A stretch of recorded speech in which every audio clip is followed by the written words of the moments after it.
Le gouvernement malien a amorcé les travaux d'élaboration de son plan d'action gouvernementale 2027-2031 sous la conduite du Premier ministre Abdoulaye Maïga.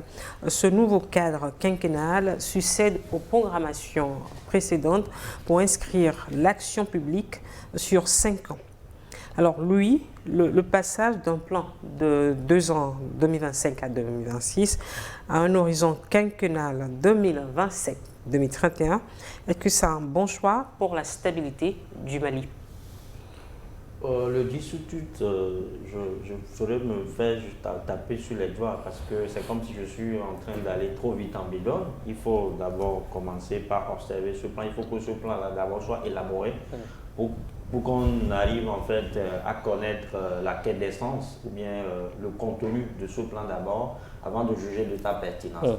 Mais ce qu'il y a lieu de dire, ce qui est encourageant, c'est que les autorités maliennes ont compris qu'ils ne peuvent pas naviguer à vue. Il faut justement un plan, il faut un programme auquel s'accrocher pour pouvoir impacter véritablement. C'est ce qui est important parce qu'il y a une vision, il y a un repère, il y a quelque chose à suivre de loin.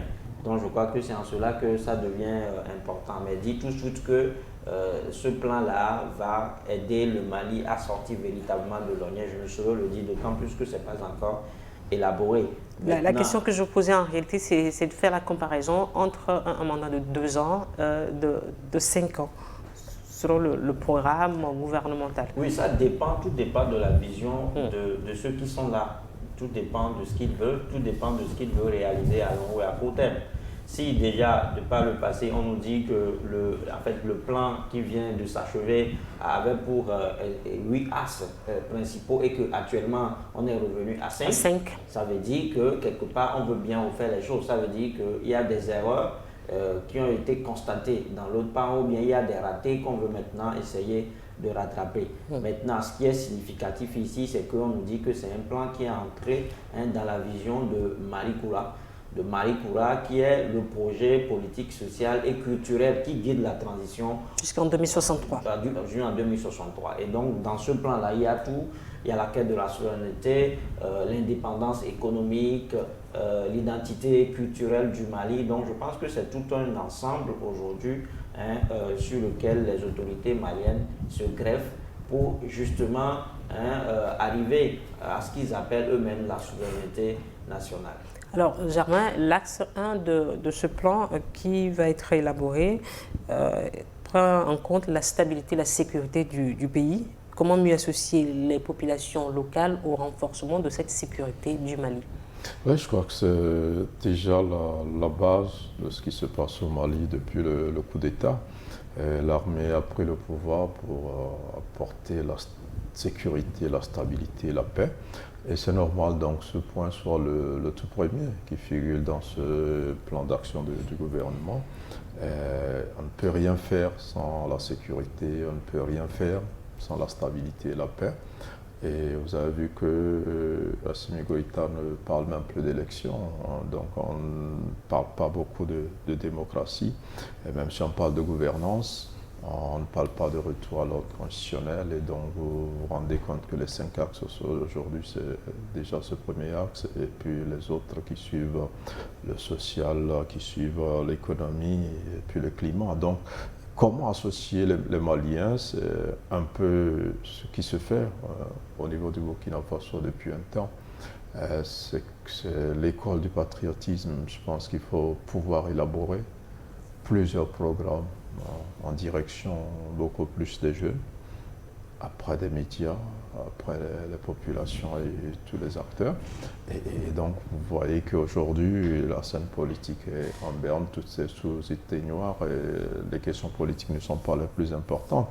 Et l'ancien Premier ministre qui est sorti de prison dernièrement, Moussa Mara, voilà, est revenu un peu dessus pour montrer un peu l'importance de dire que ce qui compte désormais c'est le Mali. Et donc aujourd'hui, que ce soit des anciens opposants ou de ceux qui ont envie d'animer la vie politique et tout autre acteur de la société civile, c'est déjà la sécurité du Mali qui est la priorité. Et je pense que le gouvernement fait bien de mettre ce programme-là en premier point. Parce que tout part de là. Il faut la sécurité, il faut la stabilité, la paix, c'est les bases, c'est la fondation de toute construction, qu'elle soit démocratique, qu'elle soit économique et tout. Et donc aujourd'hui, il faut que les Maliens adhèrent à cet idéal-là, à cet appel à un retour rapide à la stabilité du pays. Et ça passe aussi par la réconciliation. Vous savez que quand on parle de rebelles, on parle de terroristes. Ce sont aussi les Maliens qui attaquent le Mali. Et donc je pense aussi qu'en direction de ce groupe-là aussi, il faut pouvoir mener des actions pour que ce programme-là ne soit pas limité dans un seul camp. Ceux qui disent qu'il faut combattre pour amener la sécurité, la paix, c'est vrai, il faut combattre, mais en même temps, il faut aussi que par des négociations, par des échanges, les Maliens qui s'affrontent puissent aussi déposer les armes ou contribuer d'une manière ou d'une autre à ce que la paix ou la stabilité reviennent assez rapidement dans le pays. Alors, Germain, Magloire, plutôt, quelle action prioritaire est-ce qu'il faut mener pour consolider durablement la paix sur l'ensemble du territoire malien? Vous savez, il est dit généralement qu'il n'y a pas de mauvais vent pour un voilier qui sait là où il va. Et c'est en cela que ce nouveau plan d'action qui est en voie d'élaboration participera justement à poser les bonnes fondations pour un Mali qui sait là où il veut aller, c'est-à-dire arriver à avoir un pays vraiment souverain à tous les niveaux, au plan politique, au plan économique, au plan militaire, sécuritaire, comme le plan l'a décliné. Mais la réalité, c'est que, comme je l'ai dit, c'est naturel, c'est une bonne chose parce que tout bon dirigeant doit avoir dans sa tête un plan d'action. Maintenant, je vais peut-être vous étonner. Moi, c'est l'enchaînement de ces plans-là qui commence à m'inquiéter. C'est-à-dire que, à l'analyse de comment ça se passe un peu sur le continent, là où on s'attelle beaucoup plus à des plans de développement qui s'enchaînent, puisque pour le Mali, il y a un plan global qui est projeté sur l'horizon 2063. Voilà. Et quand ça est comme ça, je m'inquiète un peu, même si l'idée elle est bonne. C'est-à-dire que je considère que le chemin ou le cheminement que la junte a fait jusqu'alors, c'est vrai que le combat il est permanent, le combat souverainiste il est permanent, mais je considère que ça doit être déjà une période assez grande pour permettre à ce pays de poser les jalons d'un pays vraiment souverain à l'avenir. C'est-à-dire que pour moi, je me pose des questions. Germain l'a dit tout à l'heure. Aujourd'hui, on ne parle plus d'élections, il y a les partis politiques qui sont sanctionnés et tout ce qui s'ensuit. Mais je me demande jusqu'où, c'est-à-dire que est-ce qu'on est là pour éternellement? On ne parle plus d'élections, ce n'est pas parce que Assimi Goïta ne veut plus parler d'élections, mais c'est parce que la transition lui a confié cette gouvernance pour 5 ans. C'est ce que je dis.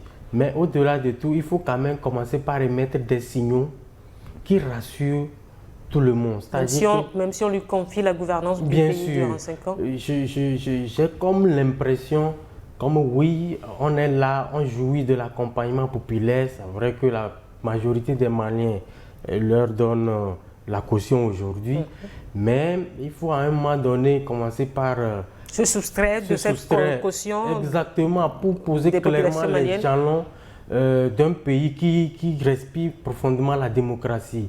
C'est-à-dire que pour moi, il est grand temps que certes, on met en place les jalons d'un plan d'action sur plusieurs années, mais il faut commencer déjà par émettre des signaux qui rassurent les gens que la junte militaire à un moment donné va s'éclipser pour léguer le pouvoir à des figures civiles. Donc c'est l'action prioritaire pour consolider durablement la paix sur le territoire malien. Parce que moi je suis convaincu que le combat que mène... Faire un programme des élections.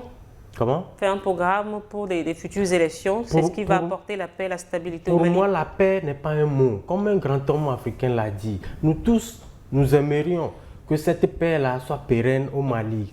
Telle qu'elle est dérangée aujourd'hui, ce n'est pas une bonne chose. Parce que nous sommes tous des pays voisins où quand la case de ton voisin brûle et que tu ne participes pas à l'éteindre, rien n'est sûr que toi va durer. Et donc, moi, j'estime que c'est une bonne idée, sauf qu'il ne faut pas perdre de vue l'idéal qui est donc de s'ouvrir pleinement à la démocratie. Je sais qu'au Mali, il y a des figures civiles qui soient capables de faire perdurer, n'est-ce pas, les idéaux souverainistes. Il y en a. Et donc, quand on va le faire comme ça, les militaires véritablement vont se concentrer sur le combat qu'il doit y avoir sur le terrain, faire face, n'est-ce pas, aux ennemis qui attaquent le pays. Mais quand au même moment, vous êtes dans la poursuite de politique, qui administre, qui donne des orientations, au même moment vous vous occupez du terrain, ça va faire de trop à un moment donné. Louis, quelle action prioritaire il faut mener pour consolider durablement la paix sur l'ensemble du territoire malien? L'action prioritaire, je crois que ça doit être le développement du capital humain. Il faut vraiment qu'on mette le curseur sur ça parce que quand vous voyez aujourd'hui ce qui se passe dans ces pays de la Ouest, ou bien dans la sous-région ouest-africaine avec des incursions djihadistes un peu partout, bien et ici et là, ou bien même des attaques un peu partout, c'est la jeunesse souvent qui est la cible la plus facile. C'est-à-dire que c'est la jeunesse parce que dépourvue de rien, la jeunesse laissée pour compte, qui ne sait pas à quel sens se vouer, c'est elle qui est facilement manipulable. Donc aujourd'hui, si on veut justement couper ce cordon ombilical, là, si on veut justement résoudre le problème dès la racine, il faut justement qu'on essaie d'occuper la jeunesse en créant véritablement des emplois ou bien en aidant la jeunesse à entreprendre. C'est en cela qu'on doit beaucoup miser sur le capital humain pour sortir véritablement de l'ornière. Et pour peut-être revenir un peu sur ce que disait Magloire tout à l'heure, je crois que quand il parle de signaux ou bien quand il parle de signal, qui montre que dans peu de temps, il y aura un transfert de pouvoir aux civils, à mon avis, ce plan de développement qui est en instant d'élaboration fait partie.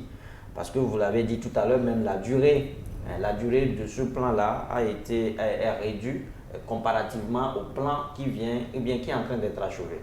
Ça veut dire tout simplement que, et c'est pour ça que je vous répondais tout à l'heure que... n'a pas été réduit, mais plutôt prolongé. Hein. Oui, mais je crois parce qu'avant c'était 2 ans, aujourd'hui c'est 5 ans, voilà, donc et toujours lié au plan Mali.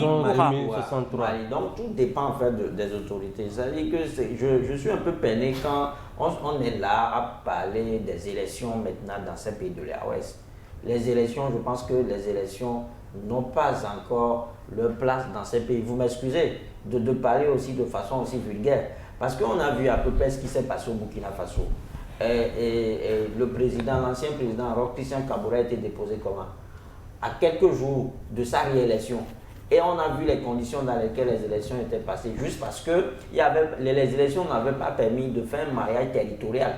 Tous les bureaux de vote n'étaient pas ouverts à l'époque, parce que la sécurité et la sérénité n'étaient pas de vis dans tout le pays. Voilà, donc c'était une élection générale, mais qui s'est transformée en une élection partielle.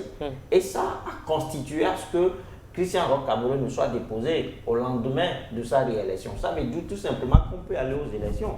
Mais si le cadre n'est pas défini, si l'atmosphère n'est pas vivable, s'il n'y a pas un climat de paix et de sérénité qui permettent en fait à tout citoyen d'aller choisir librement son président, le problème va demeurer. Le problème va demeurer parce que, et c'est pour ça que je suis tenté de vous dire que les élections ne vont pas résoudre les problèmes en Afrique. Regardez un peu partout dans nos pays respectifs où les élections se font chaque 5 ans, où le délai constitutionnel visant à l'organisation des élections est respecté. Mais les pays sont toujours restés dans le cadre.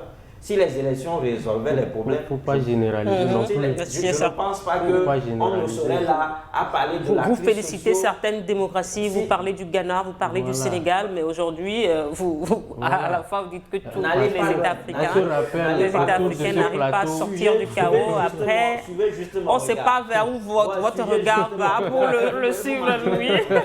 Les élections n'ont jamais en fait résolu les problèmes.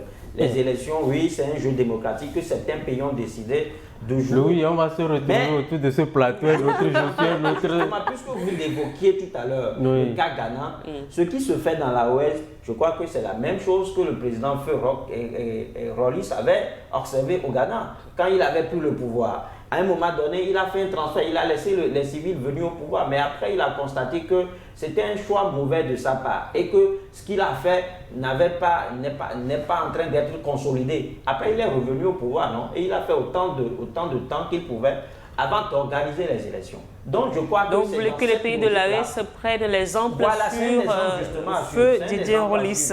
Alors, Germain, dans la vie, là, nous ne faisons rien, nous ne faisons que redisposer. Voilà. Germain, l'axe 2 parle de la refondation de la gouvernance pour le plan 2027-2031 en cours d'élaboration au Mali. Alors, quelles mesures concrètes manquent encore pour rendre l'administration publique plus efficace et plus intègre? Oui, ben c'est tout un défi, la gouvernance au Mali, parce que, vous savez, pendant longtemps, le pays était plus animé au sud. Lui, il parlait tout à l'heure des élections au Burkina. Il y a eu plusieurs élections au Mali qui étaient partielles, qui n'ont pas touché tous les territoires. La démocratie avançait comme ça, comme si le pays était normal. Mais en réalité, ce n'était pas ça. Et donc aujourd'hui, il faut que l'État maîtrise déjà tous les territoires pour déployer l'administration un peu partout. Depuis la prise de pouvoir des militaires, il y a eu plusieurs efforts qui ont été faits pour que l'administration aille un peu plus au sud, avec en temps la prise de Kidal qui était restée un sanctuaire imprégnable où plusieurs gouvernements s'étaient succédés sans que Kidal ne soit forcément sous administration de l'État central du Mali.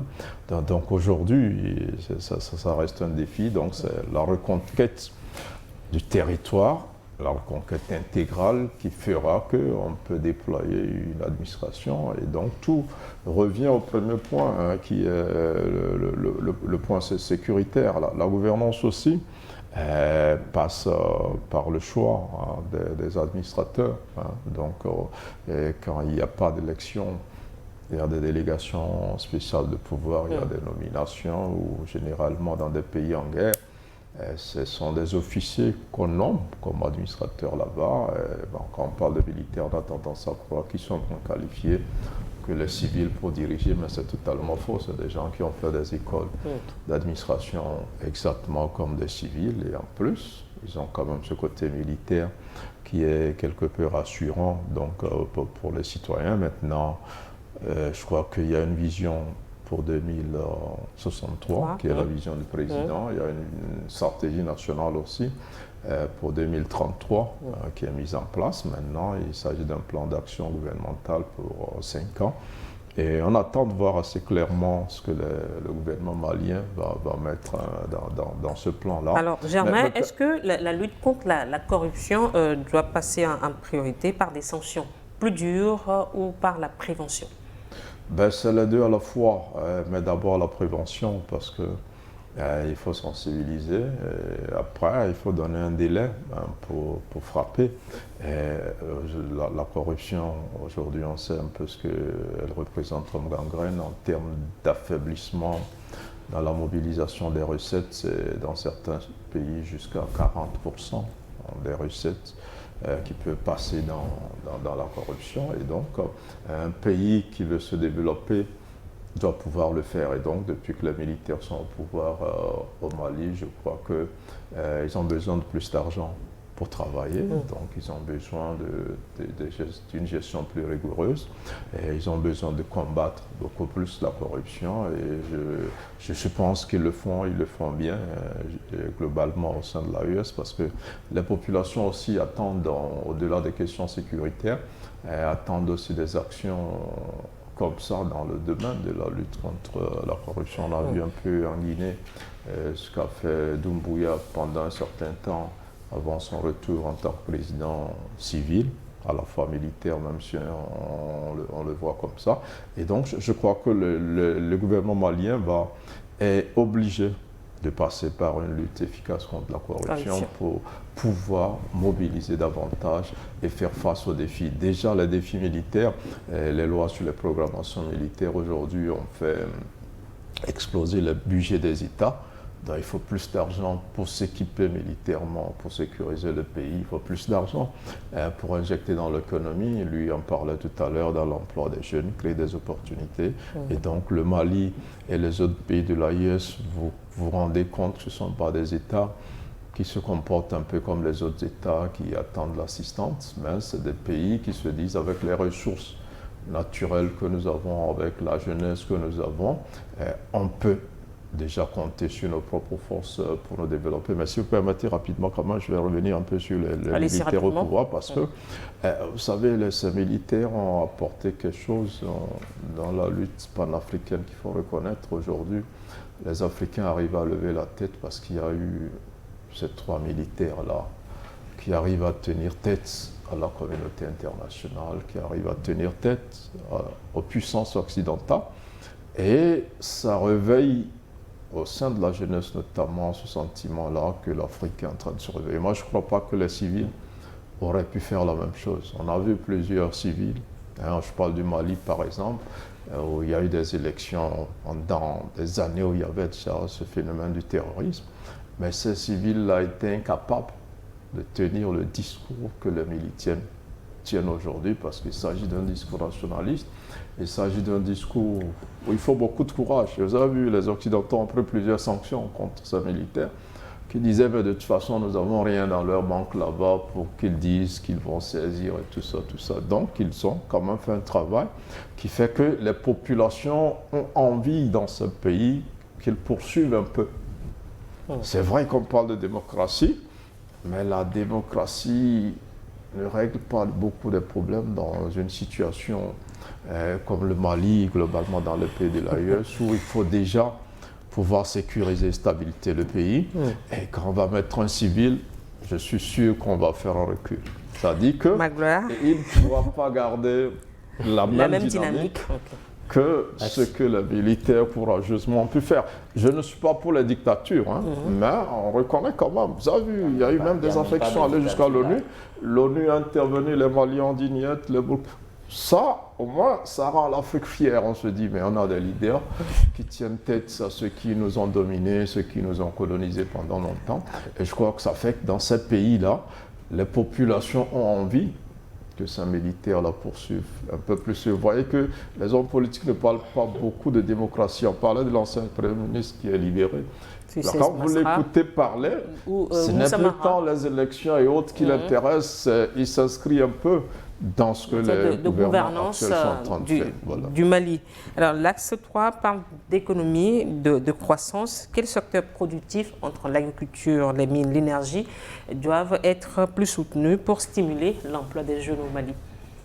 Je ne voudrais pas que vous reveniez vous sentez que j'ai justement parce que vous avez souri parce que sur cette affaire de démocratie, on ne peut pas faire au cas par cas. C'est-à-dire qu'il y a les principes qui sont clairs.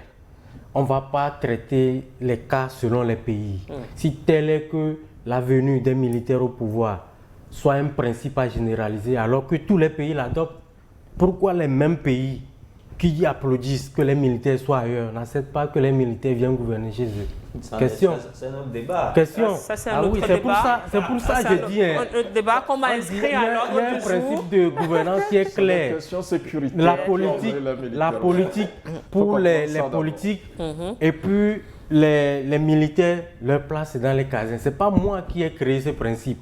C'est d'ordre général. Mais les assises nationales ont confié la gouvernance du Mali aux militaires qui ont géré la transition. Je voudrais qu'on me comprenne. Magloire, je ne dis pas que Magloire, s'il vous plaît.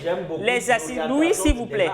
Les assises nationales au Mali ont confié la gouvernance du pays à ces civils, à ces militaires qui avaient géré la transition.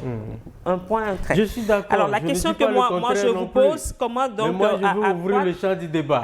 C'est-à-dire que je ne veux pas... Qu'on inscrit à l'ordre du jour, Bien on va sûr, en parler dans le regard croisé. C'est une promesse que je vous fais. Alors comment accroître les recettes fiscales au Mali aujourd'hui, puisque l'axe 3 parle d'économie, de croissance. Quels sont les secteurs les plus productifs à être plus soutenus? Est-ce que c'est l'agriculture, les mines, l'énergie? D'abord, disons, nos pays tels qu'ils sont, on les connaît. Il y en a par endroits où on a des ressources minières, par endroits il n'y a que l'agriculture qui constitue vraiment la première ressource pour les pays. Mais puisqu'on parle du Mali, vous convenez avec moi que le pays est très riche en ressources minières. Et c'est d'ailleurs, comme le Soudan, c'est aussi ça, l'une des causes de ce que ce pays subit comme terrorisme et tout. Ça, on le sait, même si on ne le dit pas ouvertement, on sait que ces ressources minières constituent un peu son malheur aussi. Et donc, pour moi, assainir l'économie ou alors développer l'économie revient essentiellement à développer des mécanismes qui puissent d'abord sécuriser l'existant, sécuriser ce qu'ils Vous sont. rejoignez l'axe 1 qui parle de sécurité, de stabilité, de paix. Bien sûr. Donc c'est l'axe prioritaire qu'il faut réussir pour moi, avant de parce que dérouler dans tout le tout reste pays, du programme. quand l'économie est vitale, c'est que tout va bien. Ajouter à la justice.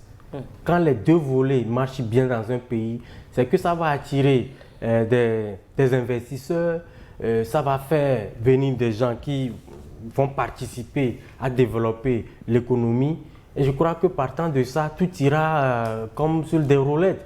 Et donc, après avoir développé, c'est-à-dire après avoir sécurisé l'existant, pour moi, il faut commencer par s'ouvrir également. C'est-à-dire que développer des partenariats publics-privés, par exemple. Il y a les approches PPP qui sont un peu en vogue. Je ne dis pas de faire du copier-coller parce que chaque pays a ses réalités, mais je crois que... Et d'aller au cas par cas. Oh. Louis, une dernière question, s'il vous plaît. L'axe 4, ou les axes 4 et 5 parlent du capital humain, de territoire et de climat. Quelle est, selon vous, la plus grande difficulté pour réussir ce plan d'ici à 2031? D'abord, pour parler du territoire, je vous accorde juste une minute. Assez vaste. Donc aujourd'hui, je crois que ça va être difficile. Déjà que le contrôle du territoire échappe à une partie en fait, du territoire qui échappe au contrôle des autorités maliennes. Ça veut dire qu'il y a un défi là-bas à relever. Et donc cet axe-là rejoint l'axe numéro 1 qui parle de la souveraineté nationale. Donc je crois qu'ils doivent sérieusement travailler là-dessus. Nous vous retrouvons après une courte pause. Le temps pour vous de suivre une nouvelle édition de Journal sur votre chaîne. À très bientôt.